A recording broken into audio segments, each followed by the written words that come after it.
Minglava, which is hallowed of my Burmese language. And today we're going to be talking about the popular topic of global youth leadership. Before we start, let's introduce each other. My name is Yin Nyien Khant, final year studying Bachelor of Business Administration and currently working as business development in India. Today, I have invited a special guest from my home country. Hi everyone, I'm from Myanmar as well. My name is Axel. I'm currently studying international business in Bangkok, Thailand. Today we see many young people leading in activism, education, and even digital platforms. But at the same time, we face these huge obstacles like limited freedom, limited education, economic struggles, and a lack of opportunities. So we're not just going to be asking questions today. We'll be sharing our real life experience as one of the youth under these very topics. Yeah. So, yes. So let's start with a simple but a deep question. Since we both are from Myanmar, according to the current situations, what does youth leadership mean to you? Youth leadership, it can be explains in many different ways. For me, how I see is leadership is influencing people around you. For me, youth leadership is also very important and in this very time and age. And I believe that it's important for youths like us to realize that as well. So, on top of that, do you think leadership is about taking in charge or is it more about empowering others? That's a very great question. And I believe it is a mix of both and something in between. Most of the time, it is really for normal for us to think that leadership is taken in charge. But in my opinion, I would like to think it as like taking accountability and responsibility instead of saying taken in charge. It is a very huge difference, and I think it's very important as well. As I mentioned before, leadership is also ability to influence other people. So I think empowering other is also part of leadership. So that's why I said it's a bit of both. That's really interesting. But by any chance, have you ever taken a leadership role? And if you does, well, how is the experience like?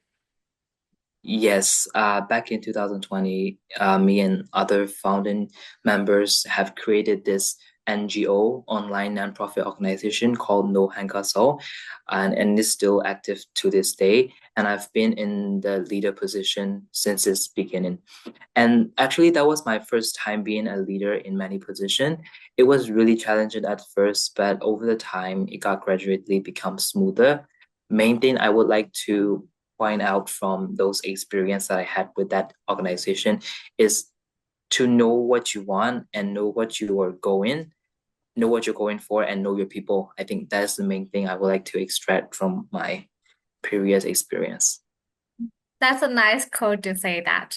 But which leads me to another questions. Do you think leaders, maybe including yourself, are born or a mix? That's a very like classic debate. I think in my opinion, leaders are made, not born, from my point of view. For example, I would say I don't think we assign babies at birth like he's gonna be a leader one day and he's gonna be a follower. Oh, he cannot be a leader. I Hmm. think that's not possible. But on the other side, we have this word like natural born leader. But I think that word is just like fully complement to a person who is like really good at leader. So it's not a literal situation. So for me, that would be like I think leaders are made and not born. I feel like it's like something like a singer or something like that. People will be saying like that you're talented, but at the same time, Yeah, from yeah, practice and from the experience, you also have the gift of it and something like that. So yeah, yeah. actually, he regarding with the leadership, he is another perspective point of view because since it is already 2025 with the advanced technology of AI and digital age going on, do you think these kind of advanced technology will replace human leadership in the future?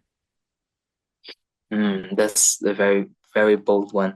I I struggle with this thought very much, especially in late 2024 and now in 2025, because AI has become such part of our life and it's very sensitive for us to think about that, like in the future with AI being such a replacement for human. But so far, my point of view would be that it is very unlikely for artificial intelligence to take over the world like in movies.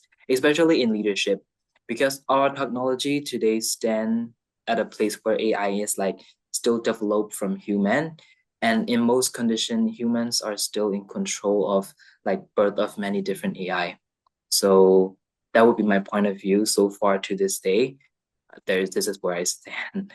Yeah. Yeah, I see. I also think that how should I say it, having a great technology is good because it like make us efficient in so many different ways, like a workplace or university studies or whatever it is. But at the same time, I still think human leadership plays a vital role because they are the one masterpiece behind those technology. Without human, the technology will not be here at the moment. So I still think that's how it happens. So yes, I think like that's an interesting discussion we have. But before we wrap up, is there any one piece of advice of like leadership advice you would like to give yourself and young people who will be listening right now?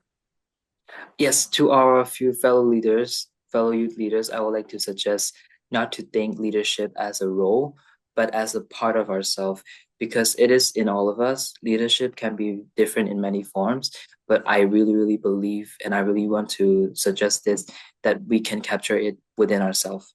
So yeah, that's what I want to say.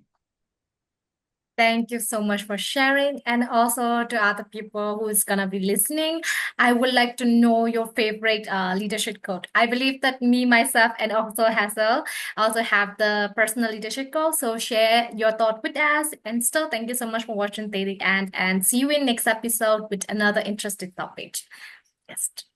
Thank you, everyone.